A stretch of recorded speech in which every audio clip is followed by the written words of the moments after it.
Welcome to knowledge gate 123 a best online learning platform जहाँ पे आप हर कॉन्सेप्ट को बिल्कुल इजी वे में समझेंगे। तो चलिए आज के कॉन्सेप्ट को हम समझते हैं विदाउट वेस्टिंग टाइम। आइए आज हम रिवर की जर्नी को एक्सप्लोर करें और इससे जुड़े तमाम इम्पॉर्टेंट टर्म्स को समझें।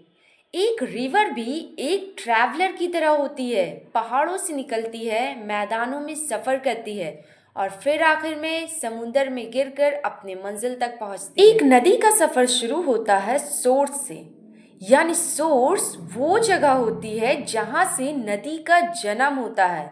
जैसे गंगा का सोर्स है गंगोत्री ग्लेशियर, यानी गंगोत्री ग्लेशियर ये वो जगह है जहाँ से गंगा का जन्म होता है। अब आइए जानते हैं वाटर डिवाइड के बारे में। वाटर डिवाइड एक ऊंची हाईलैंड होती है जो दो रिवर बेसिन को अलग करती है। तो रिवर बेसिन क्या है? रिवर बेसिन एक ज्योग्राफिकल एरिया होता है जिसमें एक मेन रिवर और इसकी सारी ट्रिब्यूटरीज यानी इसकी छोटी छोटी माविन नदियों का पानी कलेक्ट होता है। इस एरिया का पूरा पानी मेन रिवर के जरिया एक ही साथ बहती है और फिर जाके समुंदर में ये पानी गिरता है। आइए इसे एक एग्जाम्पल के साथ समझते हैं। जैसे कि हम लोग यहाँ पे एक मेन पाइप है, ठीक है। मेन पाइप को हम लोग मेन रिवर मान लेते हैं। उसके साथ कई छोटी छोटी पाइप जुड़ी हुई है, कनेक्ट की हुई है, जिससे इन छोटी छोटी पाइप का पानी उस मेन पाइप में जा रहा है। तो ये जो पाइप ए, पाइप बी और पाइप सी है, इसे हम लोग इस मेन रिवर की ट्रिब्यूटरीज या छोटी नदियाँ मान लेते हैं, ठीक है। जो छोटी नदियों का पानी इस मेन रिवर में जा रहा है। तो यहाँ पे देखिए, यहाँ पे जो छोटी नदी यानी कि पाइप ए का पानी किस जगह पे जाकर मेन पाइप पे मिल रही है? पॉइंट एक्स के पास मिल रही है। इसके बाद पाइप बी का पानी किस प्लेस में जाके मिल रही है? पॉइंट वाई में। इसी तरह पाइप सी का पानी पॉइंट जेड में जाकर मिल रही है। उसके बाद मिलने के बाद मेन पाइप के साथ मिलने के बाद हम लोग ने मेन पाइप को क्या माना है? Main river. उसके बाद जब वो मेन पाइप में जब पानी कलेक्ट हो जाता है तो उसके बाद ये पानी हमारा बड़ी ड्रेन में चली जाती है।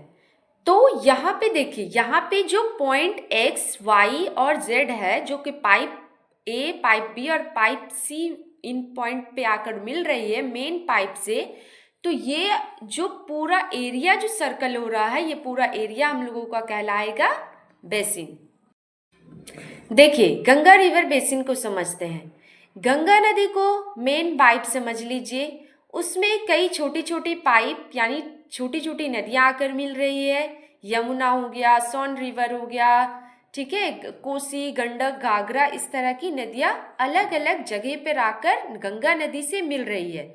तो यहाँ पे जो ये इलाका जो कवर हो रहा है गंगा नदी और उसकी ट्रिब्यूटरीज जहाँ पर एक साथ आपस में बह रही है, तो ये इलाका कहलाएगा गंगा रिवर बेसिन, ठीक।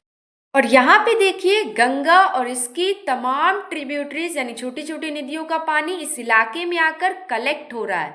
तो ये इलाका जो है हमारा क्या है? Ganga river basin. तो ठीक है, रिवर बेसिन से हम लोग पहले क्या पढ़ रहे थे? Water divide. तो हमने वाटर डिवाइड के बारे में क्या कहा था कि ये एक नेचुरल हाईलैंड होती है जो दो नदियों के बेसिन को अलग करती है। पानी इस बुलंद जमीनी हिस्से के एक तरफ एक बेसिन में और दूसरी तरफ दूसरे नदी के बेसिन में गिरता है। जैसा कि आप लोग देख सकते हैं, विंध्या रेंज की वजह से पानी एक तरफ नर्मदा बेसिन में जा रहा है और एक तरफ गंगा बेसिन में जा रहा है।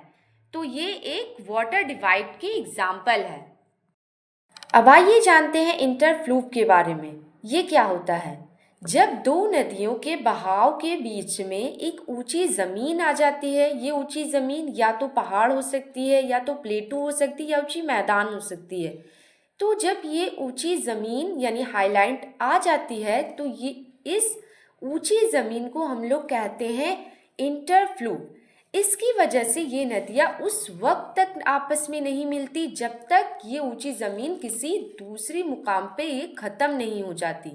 जैसे फॉर एग्ज़ाम्पल यमुना, देखिए जैसे कि आप लोग इस मैप में देख सकते हैं कि डार्क जो ब्लू कलर है वो गंगा नदी है और लाइट ब्लू कलर ये आप लोगों का यमुना नदी है।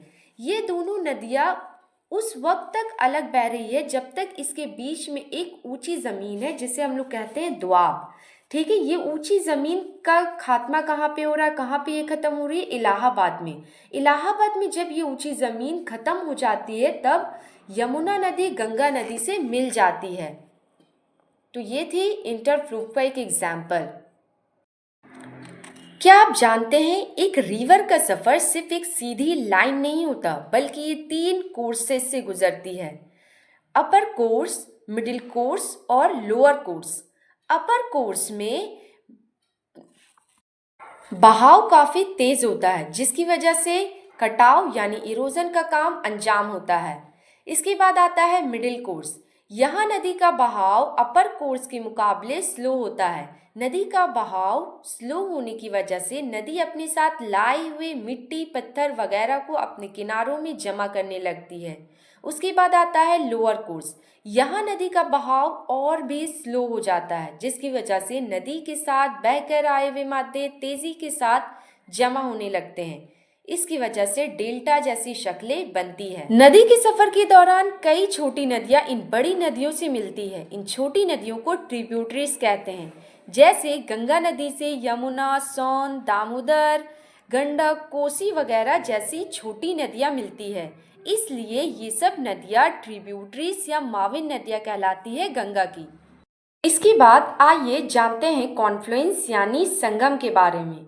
जिस मुकाम पर एक या एक से ज़्यादा नदियाँ किसी दूसरी नदी में मिलती है इस मुकाम को कॉन्फ्लुएंस या संगम कहा जाता है। जैसे अलकानंदा नदी देवप्रयाग में भागीरथी से मिलती है तो देवप्रयाग के मुकाम को इन दोनों नदियों का संगम कहा जाएगा। इसके बाद नदी अपनी आखिरी सफर में कई शाखों में बढ़ जाती है।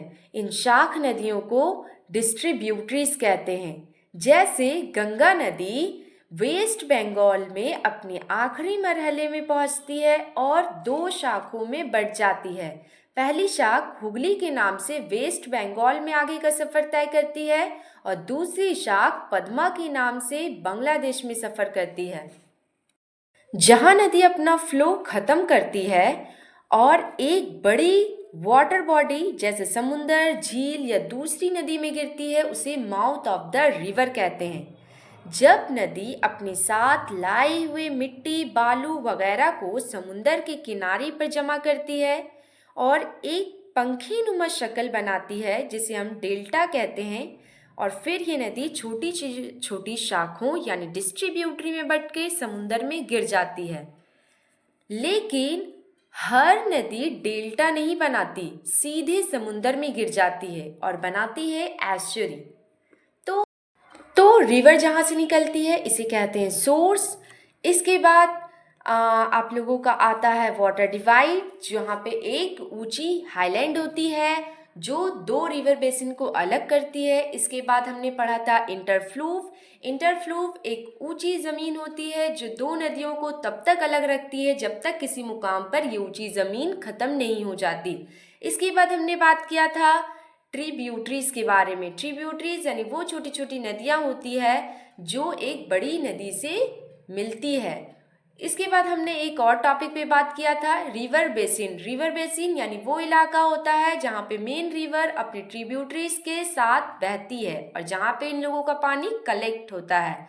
इसके बाद हमने बात किया था कॉन्फ्लुएंस के बारे में। कॉन्फ्लुएंस क्या होता है? जहाँ पे एक मुकाम पे एक नदी दूसरी नदी के साथ मिलती है। इसके बाद हमने बात किया डिस्ट्रीब्यूटरीज के बारे में, यानी जब नदी आखिरी मरहले में कई शाखों में बढ़ जाती है तो इन शाख नदियों को कहते हैं डिस्ट्रीब्यूटरीज। इसके बाद हमने बात किया आप लोगों का माउथ ऑफ द रिवर, यानी जहाँ पे नदी अपना फ्लो ख़त्म कर देती है और किसी बड़े वाटर बॉडीज में गिर जाती है तो वो कहलाता है माउथ ऑफ द रिवर। यहाँ पे नदी दो तरह की शक्लें बनाती है, डेल्टा या एस्चुरी। डेल्टा जब नदी अपने साथ लाए हुए जो मिट्टी बालू वगैरह को समुंदर के किनारे जमा करती है और एक शक्ल बनाती है जिसकी उसकी शक्ल होती है पंखे की तरह, तो उसे हम कहते हैं डेल्टा। लेकिन हर नदी डेल्टा नहीं बनाती, क्या बनाती है? एस्चुरी, यानी सीधे समुंदर में गिर जाती है। ठीक है, तो ये थी आज की वीडियो। अगर आप लोगों को हमारा वीडियो पसंद आया, इन्फॉर्मेटिव लगा, तो हमारे इस वीडियो को लाइक करें और ज़्यादा से ज़्यादा लोगों के साथ शेयर करें ताकि ये भी हमारे इस कॉन्सेप्ट से अवेयर हो सके। और आपने अगर अभी तक हमारे चैनल को सब्सक्राइब नहीं किया तो हमारे चैनल को सब्सक्राइब भी कर